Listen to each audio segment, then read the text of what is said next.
Meus irmãos, abram suas Bíblias em 1 João. Hoje nós vamos tanto trabalhar o finalzinho ali, o último versículo do capítulo 2 e entrar no capítulo 3. Nós estamos nesta série, na carta de João, marcas de uma igreja madura. Hoje, o tema da mensagem é muito forte, porque a mensagem, ela é forte. Uma mensagem que fala aos nossos corações a respeito de nossa posição em Cristo Jesus. O tema é: filhos de Deus não vivem como filhos do diabo. Se eu perguntasse aqui, quem é filho de Deus? Provavelmente, eu creio que a grande maioria levantasse a mão ou dissesse: eu sou filho de Deus. Mas eu faço uma outra pergunta. A sua vida, ela revela que Deus, Ele é o seu Pai? A tua vida revela que Deus é o teu Pai? Porque é importante refletir sobre isso nessa introdução. Porque na mensagem de hoje, João nos confronta justamente neste ponto: quem nasceu de Deus e quem não nasceu de Deus. Pense num filho que foi criado por um pai honesto, por um pai trabalhador, um pai íntegro, um pai que nunca roubou, nunca enganou, nunca se vendeu por dinheiro, mas o filho dele, que convive com ele todos os dias, que come na mesa junto com ele, o filho dele rouba, mente, engana, vive de desonestidade. As pessoas poderiam olhar para aquele filho e dizer: como assim? Esse aí não é filho daquele pai? Por que ele é tão diferente do pai dele? Então, nesta carta, João está fazendo exatamente esta pergunta para nós e para a igreja. Ele não está falando de perfeição, ele está falando de direção, de nova natureza, de caráter do filho que tem os traços do pai. Pois quem nasceu de Deus carrega a marca de Deus. Então nós vamos entrar no primeiro ponto. O Filho de Deus carrega a marca do Pai. Abra a tua Bíblia aí, 1 João, capítulo 2. Olha aí o versículo 29.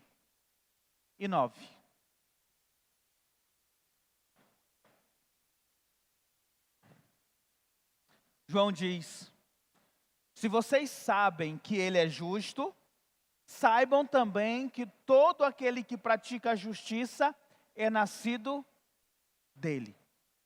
João abre com uma lógica que é muito simples, mas é uma lógica que é pesada. Se você sabe que Deus é justo, então também consegue reconhecer quem nasce de Deus. Como? Pelo fruto. Eu vou falar muito essa palavra fruto hoje, que o fruto é aquilo que você faz, é a tua obra, é quem é você, é as suas atitudes. Pela tua vida, pelo teu padrão de viver, conseguimos ver se você pratica a justiça como o teu Pai que está no céu também é justo. Quando João diz que Deus é justo, ele não está apenas falando que Deus é uma pessoa correta, que é uma pessoa bondosa, que é uma pessoa honesta. Ele está dizendo que Deus é perfeitamente reto no seu caráter, na sua santidade. Deus é incapaz de aprovar o mal, incapaz de agir com o pecado, com a mentira, com a injustiça. Deus sempre pensa, ama, julga, age de acordo com a sua justiça, de acordo com a sua santidade. Portanto, nós, praticando a justiça, não devemos ser apenas pessoas bem educadas, ou pessoas que fazem coisas boas. Aqueles que praticam a justiça devem viver por esta graça de Deus, de modo coerente com o caráter de Deus, buscar aquilo que agrada a Deus nas decisões, nos relacionamentos, nas palavras, nas finanças, no casamento, no trabalho e até quando ninguém está olhando para você. João está dizendo que se Deus é justo, aquele que nasce de Deus precisa praticar a justiça. O caráter do pai aparece de alguma forma na vida dos seus filhos. Mas eu quero chamar a tua atenção para o verbo aí nascido, que no grego ele está no tempo verbal perfeito passivo. Isso quer dizer o quê? Que a ação realizada por Deus no passado, ela tem efeito permanente na vida presente. Aquilo que Deus realizou no passado, Ele continua agindo hoje. Ou seja, quando Deus te dá vida, quando você nasce para Deus, essa vida, ela não morre. Ela continua hoje viva em Deus.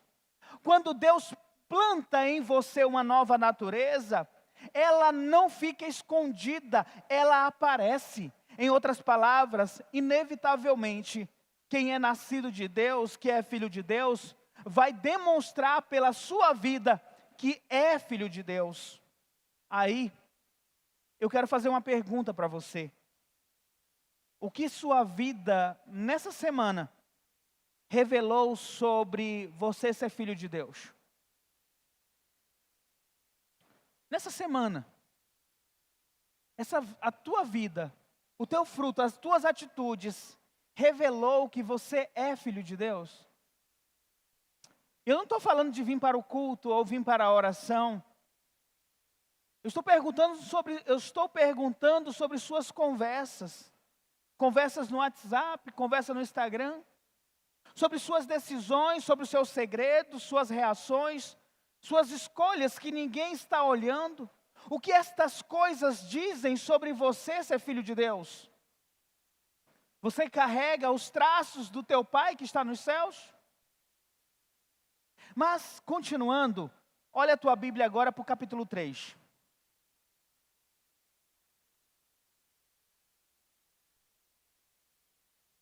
Aqui tem algo interessante. João está desenvolvendo um argumento sobre quem nasceu de Deus. Mas de repente ele para. E ele não consegue continuar sem antes se deter diante de uma verdade que parece que espanta ele. Olha o versículo 1. É como se ele estivesse gritando, como se ele estivesse dizendo: vejam, vejam como é grande o amor que o Pai nos concedeu, que fôssemos chamados filhos de Deus, o que de fato somos.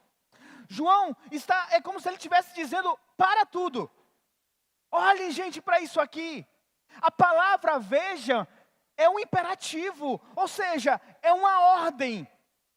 E João está chamando a igreja.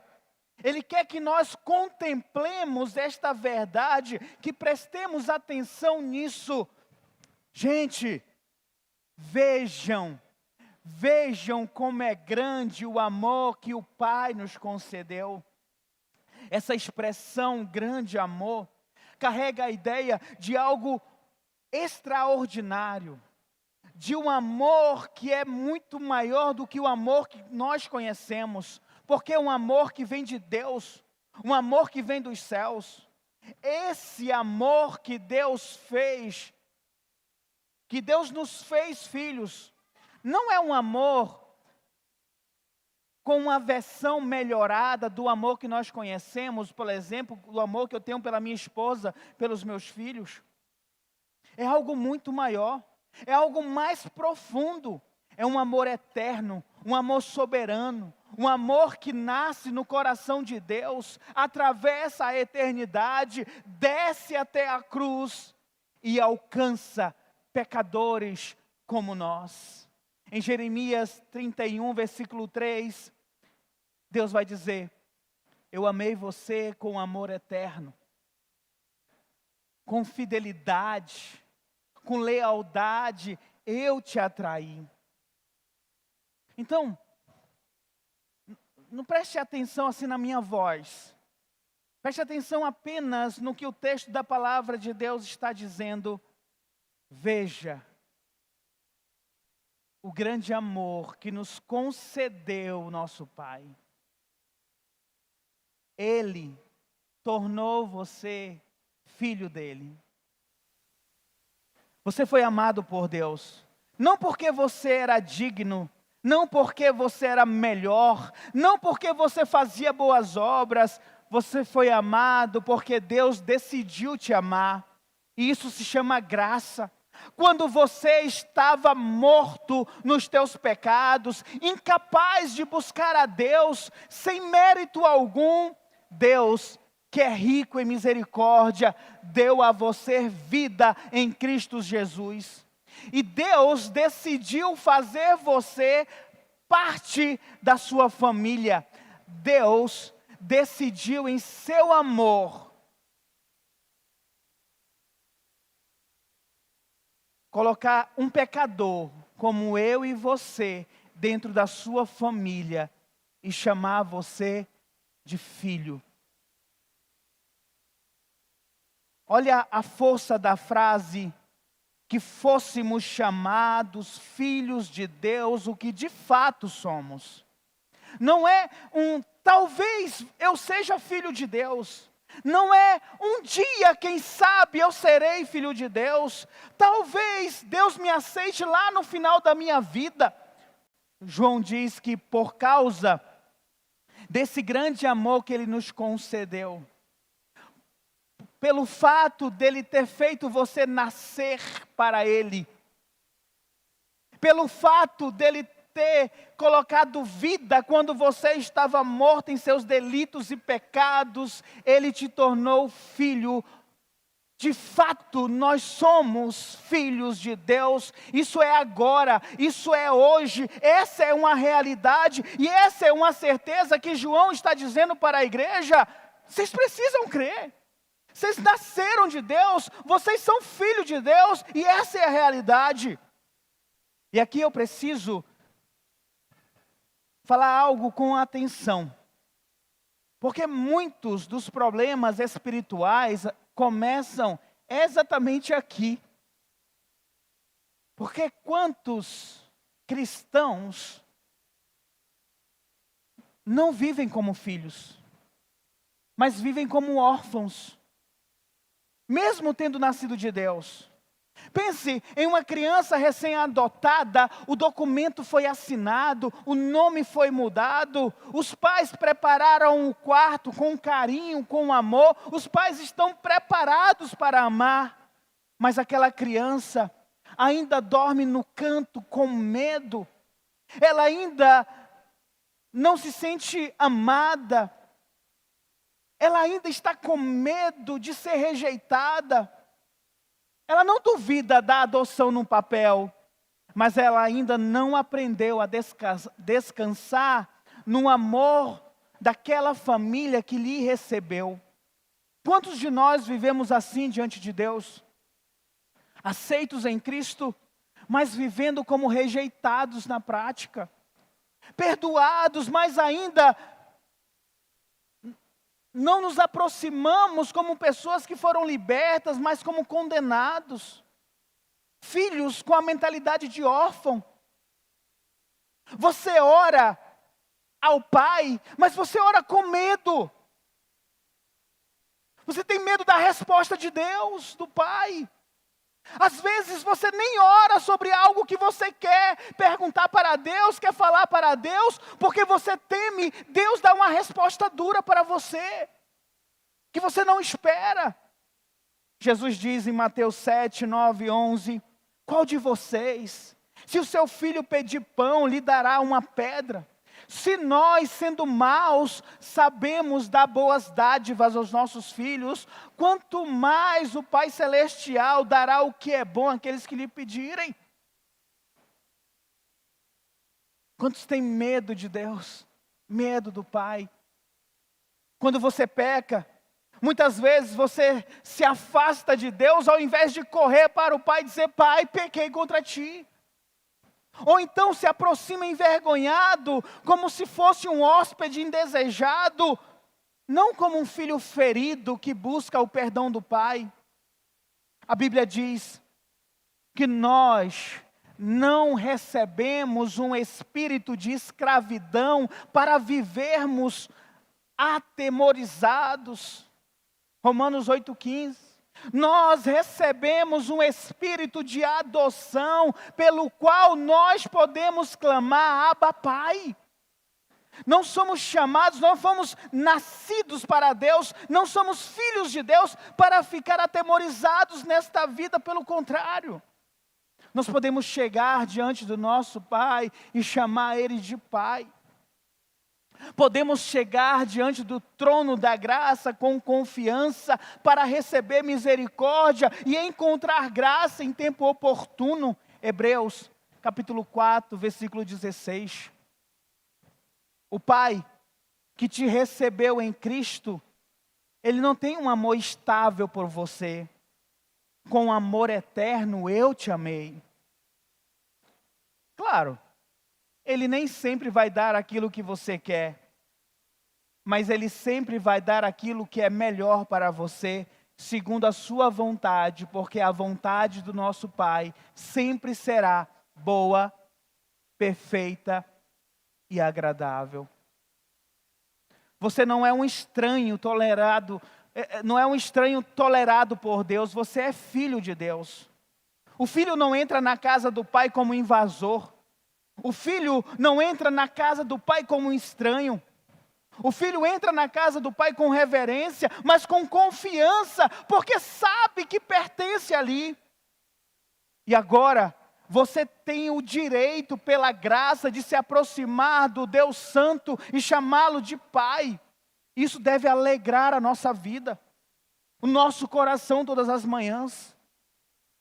Antes de levantar pensando nos problemas, nas contas, nas lutas, nas pressões, você deveria acordar dizendo: eu sou filho de Deus, eu fui amado por Cristo, eu pertenço ao meu Pai.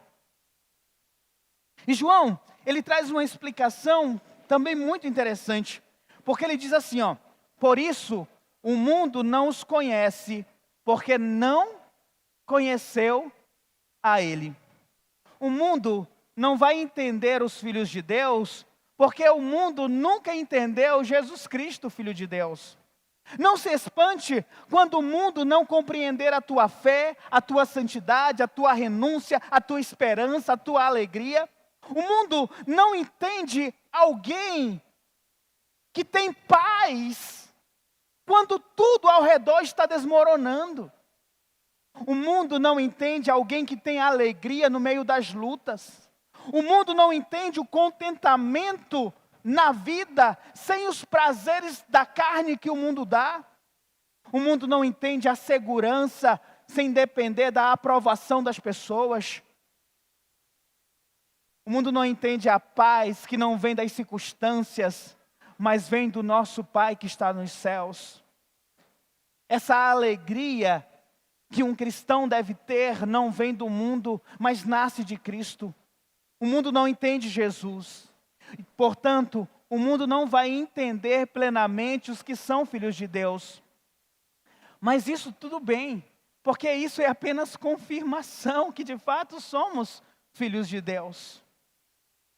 Agora, olha o versículo 2, ele continua. Amados, agora somos filhos de Deus, e ainda não se manifestou o que havemos de ser. Mas sabemos que, quando Ele se manifestar, seremos semelhantes a Ele, pois o veremos como Ele é. Preste atenção nessa tensão que existe. Agora somos filhos de Deus, mas ainda não se manifestou o que haveremos de ser. Nós já somos filhos de Deus, mas ainda não nos tornamos tudo aquilo que haveremos de ser.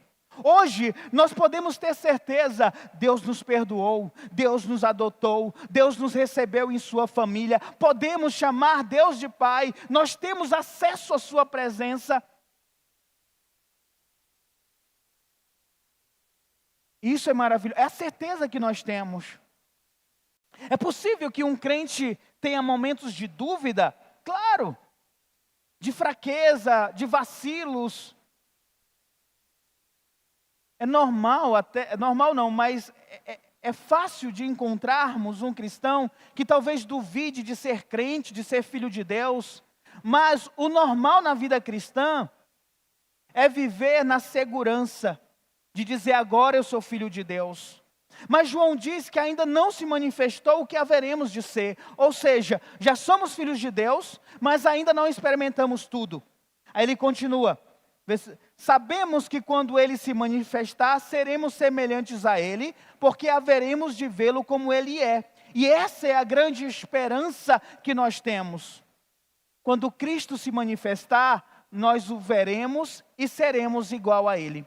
Que implicações isso tem para nós? Hoje nós nos relacionamos com Cristo, mas nos relacionamos pela fé. Nenhum de nós consegue ver nos olhos de Jesus. Nós conhecemos pela palavra de Deus, pela fé, pela obra do Espírito. Mas um dia, irmãos, nós o veremos face a face. Veremos a glória do nosso Senhor Jesus Cristo. Um dia os nossos olhos verão a sua glória, contemplaremos Jesus Cristo ressurreto, incorruptível, veremos Cristo Rei. E quando, olha o que a Bíblia diz, quando nós vermos a Jesus, nós seremos igual a Ele. Já pensou, Aline? Ser igual a Jesus? Se você estiver vivo, o seu corpo, você será arrebatado, o seu corpo será transformado. Se você tiver morrido, você ressuscitará e terá o corpo transformado. Receberemos o corpo glorioso, incorruptível, semelhante ao corpo glorioso do Senhor Jesus Cristo. A presença do pecado será removida, a luta contra a carne chegará ao fim. As lutas que hoje você enfrenta, que te acompanha, não existirão mais. A inclinação para o pecado não terá mais lugar em nós, porque seremos semelhantes ao Senhor Jesus. E tem uma coisa interessante, porque a Bíblia, ela não mata a nossa curiosidade de como será o céu. A Bíblia não nos dá tudo como será maravilhoso no céu. Mas ela revela algo que aquece o nosso coração, que nos sustenta e nos dá a esperança. Veremos a Cristo e seremos como Ele. Que coisa maravilhosa. Veremos o nosso Salvador e seremos como Ele. Mas enquanto esse dia não chega, a nossa vida não pode permanecer do mesmo jeito. Olha o versículo 3. E todo aquele que nele tem esta esperança, a si mesmo se purifica, assim como ele é puro. João, ele vai fechar esse bloco com uma afirmação que deve sacudir as nossas vidas. O que ele está dizendo é que a esperança da volta de Cristo deve fazer com que nós nos esforcemos a sermos puros. A si mesmo se purifica, assim como ele é puro. No Novo Testamento, esperança não é dúvida, é certeza. Quando usa a palavra esperança, é algo que ainda não aconteceu, mas é certo que vai acontecer. Então nós, como filhos de Deus, temos a certeza que Jesus vai se manifestar, que Jesus vai vir. Então, enquanto eu espero Jesus vir, eu estou o quê? Eu estou me purificando, me santificando. A lógica é simples aqui. Imagina que alguém muito amada por você, uma pessoa muito querida por você, manda uma mensagem para você e diz: olha, amanhã eu vou chegar na cidade e vou me hospedar na sua casa, vou passar um dia na sua casa. Aí o que você vai fazer? Você vai correr para arrumar a tua casa, você vai correr para arrumar o quarto, você vai para o supermercado para abastecer a sua geladeira, você vai pensar em uma comida gostosa para ela, porque é uma pessoa amada que está vindo. A esperança de quem vem transforma o que você faz hoje. João está dizendo exatamente isso. A esperança do retorno de Cristo deve fazer com que nós examinemos nossa vida e comecemos a examinar nosso coração, confessar pecado, buscar a pureza. E não por medo, mas porque você ama aquele que vem e você quer estar pronto para recebê-lo. Cristo é puro, Cristo é santo, Cristo não tem pecado, Cristo é perfeito. Então, se eu tenho a esperança de vê-lo face a face, então eu vou me purificar hoje. Eu vou ter uma vida santa hoje. Você vai abandonar os pecados. Você vai querer confessar os pecados. Você vai querer lutar e abandonar os pecados. Você vai querer ser transformado. Por quê? Porque o meu Salvador vem. O meu Senhor vem. E eu pergunto, a esperança da volta de Cristo tem mudado alguma coisa na tua vida? Precisamos ter uma vida marcada pela consciência do que Jesus vem. E como filhos, pode ter certeza, você sabe que Ele vem. Portanto, hoje, agora, eu vou me purificar para a chegada do meu Salvador. Vamos para o ponto 2 dessa mensagem. Quem permanece em Cristo não vive na prática do pecado. O caldo agora vai engrossar. João agora ele vai ser muito mais forte. Os versículos 4 a 6. Porque depois dele demonstrar que nascemos de Deus, temos uma identidade em Cristo, ele vai mostrar o maior inimigo que temos, o pecado. E João ele não trata o pecado como algo que acontece. Ele não chama o pecado como uma fraqueza. Ele não diz que o pecado é algo comum que acontece. Não chama o pecado como um detalhe da personalidade da pessoa. João chama o pecado pelo nome que ele merece. Olha o versículo 4. Todo aquele que pratica o pecado também transgride a lei, porque o pecado é a transgressão da lei. João usa aqui a ideia de praticar o pecado, que não é apenas cair no pecado, não é algo como cair no pecado. É o sentido de ter uma vida marcada pelo pecado. Você pratica o pecado, pratica o pecado, pratica o pecado, pratica o pecado. É uma postura habitual de desobediência. A palavra traduzida aqui como pecado é anomia, que significa literalmente sem lei, desprezo à lei. Ou seja, é alguém que despreza a lei de Deus, é alguém que desobedece à ordem de Deus, é alguém que desobedece à palavra de Deus. Então João está dizendo que o pecado não é apenas uma fraqueza, não é um erro, não é um deslize. O pecado é viver contra a autoridade de Deus, é agir como se Deus não tivesse o direito de governar a tua vida. Pecado é fazer aquilo que Deus proíbe e deixar de fazer aquilo que Deus ordena. É quebrar a lei de Deus, é olhar para a vontade de Deus expresso em sua palavra, e a sua atitude é: eu não aceito, eu não quero essa orientação, eu não quero fazer o que você está pedindo, eu quero fazer o que eu quero fazer a minha vontade. João chama isso de transgredir a lei. Porque diante da palavra de Deus, irmão, a postura do cristão não é negociar, não é relativizar o pecado, não é escolher aquilo que parece melhor. Não é se perguntar, eu acho que isso vai ser melhor para mim, a Bíblia está dizendo isso, mas eu acho que isso aqui é melhor para mim. Não é dizer, eu acho que eu vou ser feliz se eu fizer essa escolha, mesmo que a Bíblia me diga para fazer o contrário, mas eu quero isso aqui, porque eu sei que isso vai me fazer feliz. João chama isso de transgredir a lei, chama isso de pecado. Porque onde Deus falou, irmãos, nós obedecemos. Onde Deus ordenou, nós nos submetemos. Onde Deus proibiu, nós fugimos.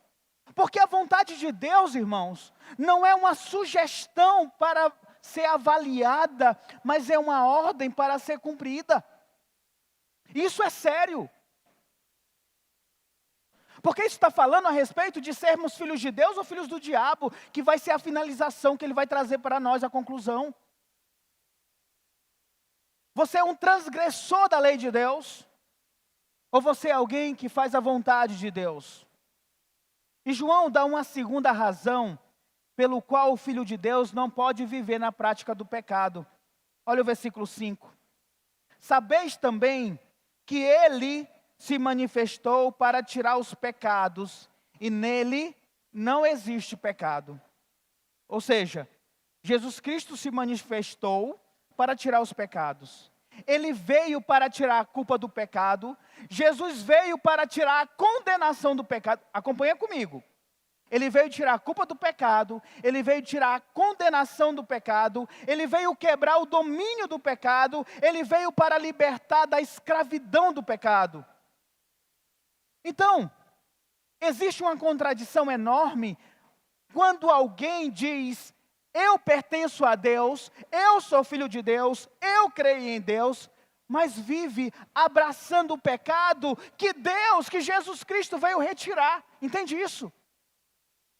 Se Jesus Cristo, ele veio para tirar o pecado, e você corre lá para o pecado, para abraçar o pecado, tem algo de errado. Como alguém pode dizer eu pertenço a Deus, e ao mesmo tempo quer negociar com o pecado que Jesus levou para a cruz?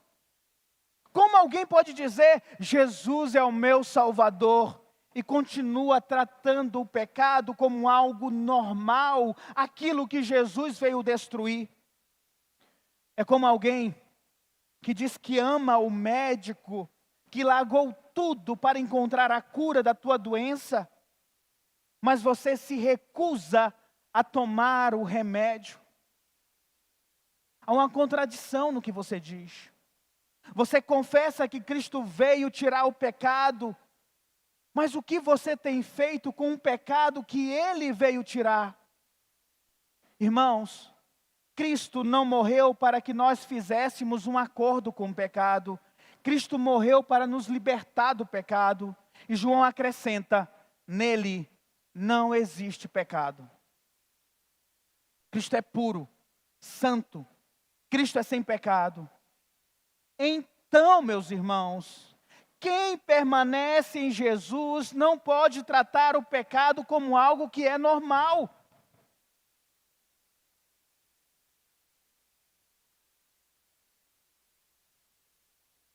Versículo 6.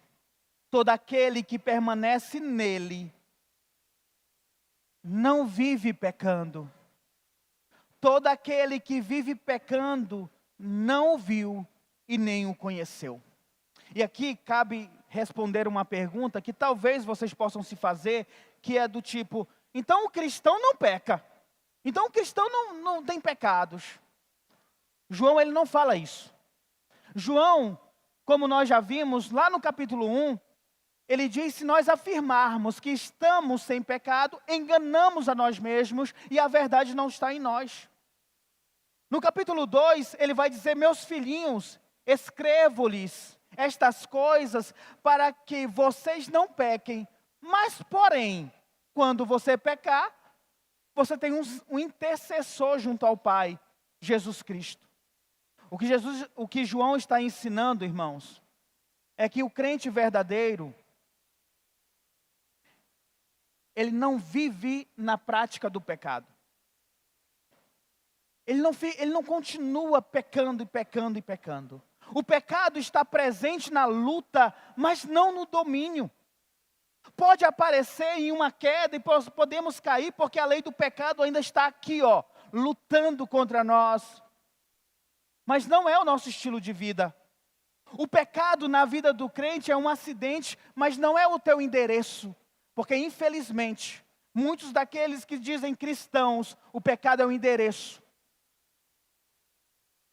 Basta estar sozinho em casa, com um computador aberto, que o endereço da pornografia vai aparecer. Basta estar sozinho com o namorado, com a namorada, que o endereço da prostituição vai chegar.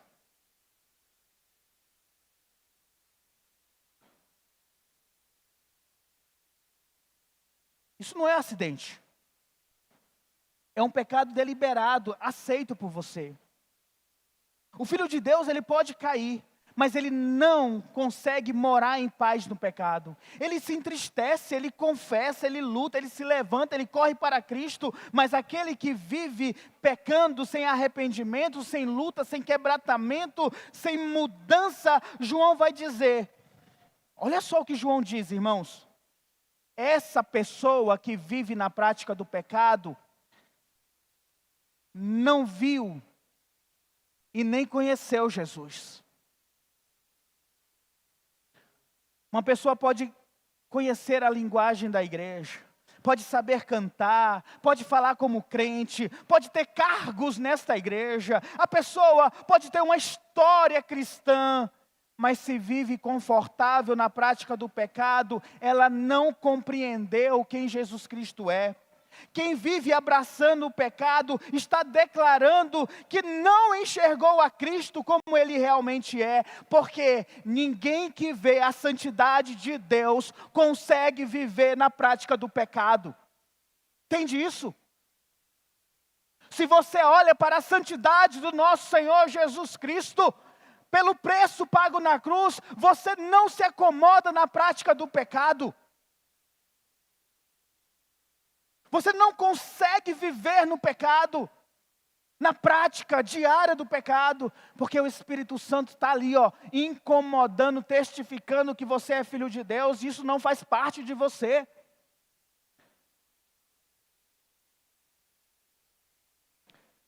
Ninguém que conhece o Filho de Deus continua em paz com aquilo que levou Jesus Cristo para a cruz. Entenda isso aqui, irmãos. Jesus Cristo não veio apenas perdoar pecados, Ele veio transformar pecadores em filhos de Deus. E quem permanece em Jesus não vive confortável nesta prática. Agora vamos para o último ponto. E esse aqui é o mais forte. Ponto 3. Filhos de Deus não vivem como filhos do diabo. Olha aí o versículo 8, a parte A. Primeira parte. Preste atenção nessa palavra aí. Nessa frase da palavra de Deus. Quem pratica o pecado é do diabo, porque o diabo peca desde o princípio. Forte. E João não está sendo cruel aqui não. Alguém pode dizer, uau, João está exagerando aqui no negócio. Como as pessoas vão se sentir ouvindo isso? Quem pratica o pecado é do diabo. Só que João aqui está sendo extremamente pastoral. Ele está sendo honesto para com a igreja que está ouvindo. Ele diz que quem vive nessa prática do pecado, quem vive nele como um padrão, como estilo de vida, é do diabo. E a expressão grega aqui é exatamente isso, originário do diabo. Pertence à família do diabo, carrega a natureza do diabo. João, ele não está apenas usando uma linguagem para chocar você. Ele está usando uma linguagem precisa para revelar uma realidade espiritual que está acontecendo agora. O pecado nunca é neutro, irmãos. O pecado sempre se alinha contra Deus. E a razão é fundamental, porque o diabo peca desde o princípio. Desde sempre o diabo pecou. O diabo foi expulso do céu porque se rebelou contra Deus. Porque ele disse, não vou mais obedecer, não vou mais servir. O diabo é apresentado nas Escrituras como aquele que se opõe ao governo de Deus, rejeita a verdade de Deus e arrasta outros para a desobediência. Por isso, quem pratica o pecado está repetindo a linguagem do diabo. E na prática também está dizendo a mesma coisa que o diabo, eu não me submeto a Deus. O pecado carrega essa marca da rebelião, do desprezo à autoridade de Deus. Então, quando você escolhe viver no pecado, você está se alinhando ao diabo. É como se João dissesse algo do tipo: é tudo farinha do mesmo saco.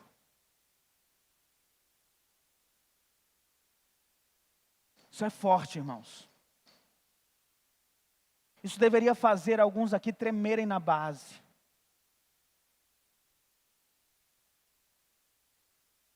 Pensa numa árvore plantada, uma semente jogada no chão e você planta. Você não sabe qual é o fruto daquela árvore, porque tu não conhece. A semente não diz qual é o fruto. Mas de maneira que ela cresce, você começa a ver que ela tem semelhanças com algum fruto. Olha, está parecendo um pé de manga isso aqui. Tem folha de manga, tem cheiro de manga. Aí você vê, olha, é uma manga. Os filhos do diabo, eles vão praticar o pecado. E esse fruto que vai crescendo, vai demonstrando que realmente é filho do diabo. Os filhos de Deus praticam a justiça. E esse fruto que vai crescendo, vai demonstrando que de fato são filhos de Deus. E a pergunta é: que fruto você tem produzido na tua vida? Você é filho de Deus ou filho do diabo? Qual a semente tem sido plantada na tua vida? Sinceramente, olhe para você. Semente de Deus, semente do diabo. Interessante que João ele só coloca essas duas categorias. Não tem meio termo aqui, não tem em cima do muro dizendo assim: deixa eu ver aqui o que eu vou ser, do diabo, de Deus. Não. Ou é filho de Deus ou é filho do diabo. Pastor, o senhor está sendo muito cruel. Não, é a palavra de Deus, você leu. Eu estou apenas expondo para vocês e espero em Deus que esta palavra promova em você uma mudança. Olha o versículo B, versículo 8, parte B. Por isto o Filho de Deus se manifestou para desfazer as obras do diabo. E aqui está o coração cristológico da passagem.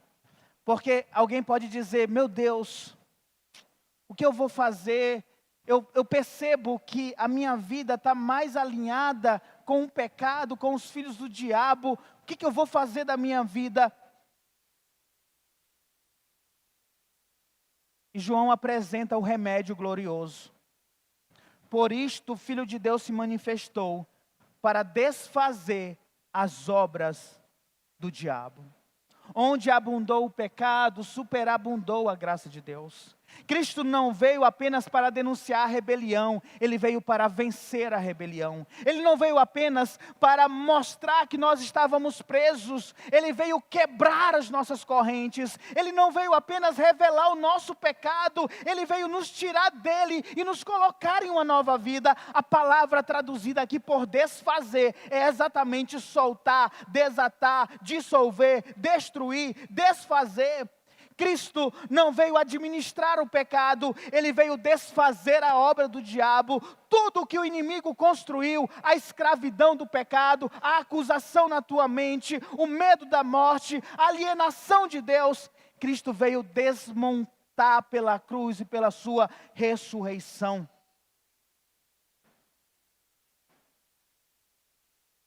A esperança é Cristo, irmãos.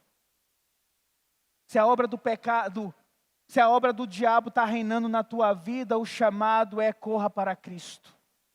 É lá que você vai encontrar a vida. Tudo que o diabo amarrou na tua vida, tudo que o diabo fez na tua vida, tudo que o pecado reinou na tua vida, Jesus Cristo, pelo poder da cruz, da sua morte, da sua ressurreição, Ele desfaz tudo isso. Versículo 9. Todo aquele que é nascido de Deus não pratica o pecado, porque a semente de Deus permanece nele. Ele não pode estar no pecado, porque é nascido de Deus. Ele vai fechar o seu argumento. Se você é nascido de Deus, você não vai praticar o pecado. O pecado não vai ser algo corriqueiro na tua vida. Por quê? Porque a semente de Deus permanece em você. Então pense em um instante. Você é nascido de Deus? A semente de Deus está em você? então você não está no pecado. Você não deve estar no pecado, porque você é nascido de Deus. E aqui também tem uma coisa maravilhosa, irmãos, antes de concluirmos. Como a semente de Deus está em você, você pode pecar. Nós pecamos, eu peco. Mas isso não me afasta de Deus, isso me aproxima de Deus. Me faz eu me ajoelhar diante do seu trono da graça e pedir perdão, Senhor, porque miserável homem que sou, Senhor. Perdoa-me, Senhor, porque quanto mais eu entendo a minha situação de alguém que peca, mais eu corro para aquele que é o meu remédio, que é a minha salvação, que é o Senhor Jesus Cristo. E no versículo 10, esse versículo 10, nós vamos continuar ele na próxima mensagem. Mas no versículo 10, ele diz: e por isto que se conhece os filhos de Deus e os filhos do diabo. Eu vou parar aqui, porque na próxima mensagem a gente vai dar continuidade. Mas ele faz essa diferença entre filhos de Deus e filhos do diabo. Onde você está? Em que lado você está? Os filhos de Deus permanecem na justiça, amam os irmãos, amam o Pai, amam a Cristo, lutam contra o pecado, mas os filhos do diabo vivem no pecado como padrão, não amam genuinamente ao Senhor Jesus Cristo. Onde você está? Baixe tua cabeça.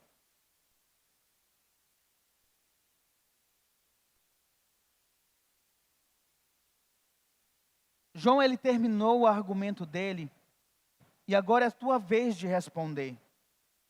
Diante de Deus, o que você vai fazer com essa palavra que foi pregada? O que o Senhor está exigindo da tua vida hoje, agora? Talvez hoje seja o dia de você parar de se esconder atrás de uma religião, de um nome de uma igreja. E você pode e deve se aproximar de Deus agora para um novo nascimento. Talvez hoje seja o dia de você entregar a sua vida ao Senhor e desfazer as obras do diabo. Talvez hoje seja o dia em que você possa dizer: eu sou filho de Deus, a tua semente está em mim, e eu não quero mais viver fazendo as pazes com o pecado. Eu quero me posicionar onde realmente eu pertenço, na família de Deus, debaixo da autoridade do Pai, vivendo para agradar a Cristo. Senhor, nós nos colocamos diante da tua palavra com temor e reverência e humildade. Ó Senhor, fala conosco. A tua palavra nos mostrou que não basta carregar um nome religioso, não basta frequentar a igreja, não basta dizer que somos filhos. A nossa vida precisa revelar a quem pertencemos. Portanto, Deus, examina nossos corações, mostra onde temos feito o pecado reinar, mostra onde temos negociado com aquilo que Deus veio destruir. Quebra em nós, ó Pai, a dureza, toda hipocrisia, toda religiosidade vazia, todo pecado escondido que temos tratado como algo normal. Senhor Jesus, desfaça as obras do diabo, Senhor. Desfaça aquilo que ainda nos prende, as mentiras, os vícios, as impurezas, o orgulho, a frieza espiritual, a falta de amor, a rebelião. Se há alguém aqui, ó Deus, que precisa nascer de novo, que hoje seja o dia da salvação, ó Pai amado. Traga da tua salvação, ó Espírito Santo de Deus, a tua igreja ao nosso meio, Senhor. E que vivamos, ó Deus, como cristãos que realmente são nascidos de Deus, filhos de Deus, andando na luz como na luz Ele está. Assim oramos, Pai, em nome do Teu Filho amado, Jesus Cristo. Amém, Jesus. Amém.